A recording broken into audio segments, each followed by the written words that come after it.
Il gruppo pubblico algerino Sonatrach, maggiore azionista del consorzio Gasli, ha fatto sapere che deciderà in novembre se mantenere o abbandonare il progetto del metanodotto che dovrebbe portare il gas dall'Algeria all'Italia passando per la Sardegna. La decisione dipenderà dagli accordi sulle formule del prezzo del metano. Costanza Bonacossa. Si conoscerà solo in autunno il futuro del metanodotto Galsi, che dovrebbe assicurare il metano alla Sardegna. Il gruppo pubblico algerino Sonatrach, maggiore azionista del consorzio Galsi, ha fatto sapere che deciderà in novembre se mantenere o abbandonare il progetto dell'opera che nei programmi dovrebbe collegare l'Algeria all'Italia passando dalla Sardegna.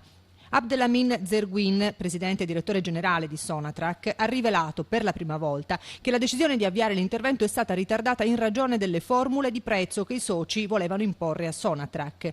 Non faremo alcun progresso sino a che la decisione sui prezzi non sarà assunta. Gli algerini vogliono infatti vendere il gas ad un prezzo fisso, con contratti con la formula protetta del take or pay, anche decennali. I soci commerciali e industriali di Sonatrach in Galsi, Enel, Edison ed Era, viste le oscillazioni e il ribasso progressivo del prezzo del gas, vogliono invece un prezzo libero ancorato ad alcuni parametri come il prezzo del petrolio, il costo del kilowattora prodotto dalle centrali a ciclo combinato, il prezzo medio del gas trasportato via nave.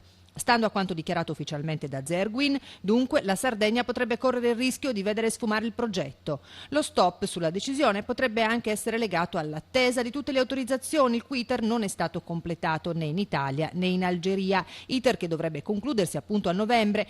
Ma novembre è stranamente anche il mese in cui dovrebbero partire i lavori del South Stream, il gasdotto che dalla Russia, passando per il Mar Nero, arriverà nei Balcani e poi toccherà Trieste. Secondo indiscrezioni ci sarebbe un accordo russo-algerino per interrompere il progetto Galsi.